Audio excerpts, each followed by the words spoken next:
जनपद रामपुर के थाना शहजादनगर क्षेत्र के ककरवा गांव निवासी उस्मान अली, जो पेशे से एक किसान हैं, उनके साथ पार्टनरशिप में ज़मीन खरीदने के नाम पर 20 लाख की धोखाधड़ी थी। इसके बाद ना तो ज़मीन दिलाई और ना ही उस्मान अली की रकम लुटाई। थक हार कर उस्मान अली ने थाना शहजादनगर में एक तहरीर दी। तहरीर के आधार पर थाना शहजादनगर पुलिस ने आईपीसी की धारा 420 और 406 के अंतर्गत 9 लोगों के खिलाफ नामजद एफआईआर दर्ज कर जांच में जुटी। वहीं पीड़ित उस्मान अली ने रामपुर जिला प्रशासन से भी इंसाफ की गुहार लगाई है। क्या नाम है आपका? जी, मेरा नाम शोएब अली है और मैं ककरवा का निवासी हूँ। तो भाई, आपके पिता के साथ 20 लाख की ज़मीन को लेकर धोखाधड़ी की है गिरोह ने, जिसमें 9 लोगों के खिलाफ मामला दर्ज हुआ है। क्या मामला है?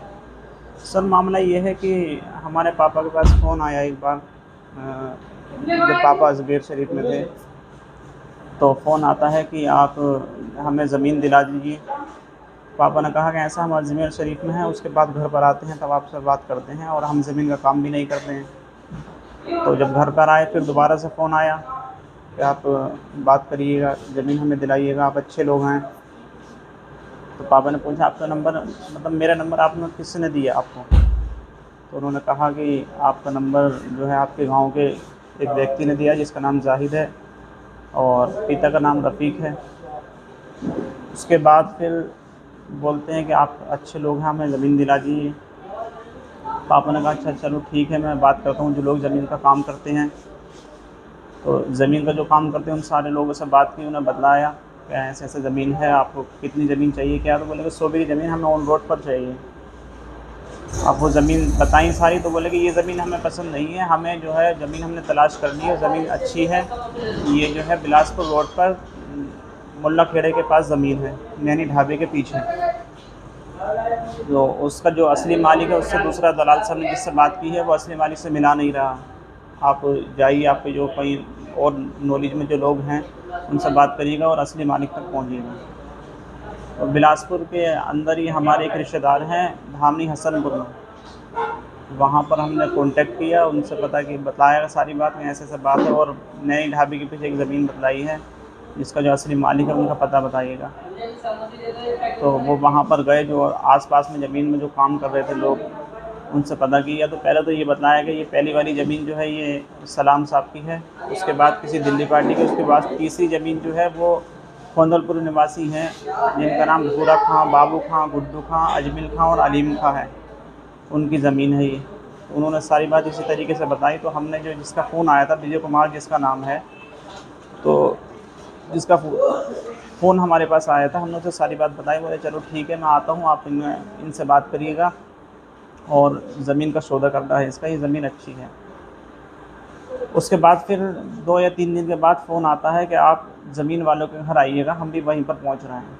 हम वहां पर पहुंचे तो वहां पर पहले से ही मौजूद एक तनवीर, जिसका नाम हमें तनवीर बतलाएगा, उसका असली नाम तालिब निकला, और भूरा खां, बाबू खां और गुड्डू खां, और इनका बाबू खां का पार्टनर असलम, और तालिब जिसका नाम तनवीर हमें बतलाया गया था, वो सब मौजूद थे घर पर। और यहाँ सर मैं और मेरे मुसेरे भाई अफजाल हुसैन और वो विजय कुमार जिसका नाम था, वो वहाँ पर पहुँचे। विजय कुमार ने 31 लाख रुपए प्रति एकड़, 71 लाख रुपए, 71 लाख रुपए प्रति एकड़ के हिसाब से ज़मीन का सौदा किया, और 31,000 रुपये शगुन के तौर पर अपने हाथ से दिए। बोले कि ये शगुन के तौर पर रखिएगा, कागज़ वगैरह दीजिए हमें, खतौनी वगैरह हम चेक करा लेते हैं, अगर ये ठीक है तो आगे हम ज़मीन का और आपको मोटी रकम देंगे और जल्दी ही बेनामा कराएंगे इसका। उसके बाद वहाँ से चले गए सब अपने अपने घर। बाद में हमारे पापा के पास रात में कम से कम 7 या 8 बजे फ़ोन आता है कि ये ज़मीन अच्छी ज़मीन है और आगे महंगी बिक जाएगी, अच्छे ख़रीदार हैं इसके आगे। तो पापा ने तो बोला कि आप इसमें पार्टनर हो जाओ। पापा ने पहले तो मना किया कि नहीं, हम पार्टनर नहीं होंगे, हमारा जो है वही रहने दीजिएगा, हमने 2% पहले तय किया था। तो उसके बाद फिर सुबह को फिर फ़ोन आता है कि आप पार्टनर हो जाओ इसमें, मतलब फ़ोर्स किया कि आप अच्छे लोग हो ये, और आप मतलब और भी काम है ये, हमारे साथ अगर जुड़ जाओगे तो आपका बहुत मुनाफा होगा, बहुत सारी बातें बतला कर पापा ने कहा चलो ठीक है, पार्टनर हो जाते हैं। अब पार्टनर करने के बाद उसने 83 लाख रुपए पापा के सामने, 83 लाख रुपये प्रति एकड़ के हिसाब से उसी ज़मीन का सौदा आगे कर दिया, और उनसे बोला जिस व्यक्ति से सौदा किया था उस व्यक्ति से, वो व्यक्ति विजय कुमार से बोला कि 5 लाख रुपए ले जाना और एग्रीमेंट करा लेना। अब अगले दिन 5 लाख रुपए लेकर विजय कुमार बाबू खान के घर पर आया। 69,000 हम अपने पास से लेकर गए थे, 31,000 वो पहले दे गया था, टोटल 6 लाख रुपए बने। 6 लाख रुपए जो बने वो ज़मीन मालिकों को दिए गए। ज़मीन मालिक बोले कि हम इतने पैसे में एग्रीमेंट नहीं कराएंगे, हमें कम से कम 20 या 30 लाख रुपए चाहिए। तभी आपस में विजय कुमार और ये सब जो मतलब पूरा फ्रॉड जो उनके पूरी गैंग है सारी, ये काम करते हैं। इन्होंने एक बार और किया है, इस पर एग्रीमेंट बना हुआ। हमारे पास में बड़ा गांव है ढुंडई, थाना सैयद नगर के अंतर्गत ही आता है ये गांव। वहीं पर एक फिरासत सेलर चलाते हैं, वो भी बहुत सीधे पिछले व्यक्ति हैं। उनके साथ भी यही काम किया, उनसे भी 5 लाख रुपये ठगी की गई इसी ज़मीन पर। और भी बहुत लोगों के साथ इन्होंने काम किया। हमने एक जगह और गए वहाँ पर, तो उन्होंने कहा कि साहब हमारी बात चल रही है, हम अभी एग्रीमेंट कोई भी कानूनी कार्रवाई नहीं करना चाहते हैं, क्योंकि हमारे रिश्तेदार लगे हुए हैं उनसे पैसा दिलाने में, वो जिस तरीके से भी होगा उनसे पैसा ले लेंगे। मतलब कई लोगों के साथ ये ठगी कर चुके हैं, कर रहे हैं। हमारे साथ 20,69,000 की टोटल ठगी की गई है। अच्छा, ये पूरा गिरोह है कि आपसे पहले भी कई लोगों जैसे आप बता रहे हैं? जी, कई लोगों के साथ कर चुका है। एक एग्रीमेंट हमारे पास भी मौजूद है, दूसरा उसी ज़मीन पर, वही खतूनी लगा हुई है उसमें।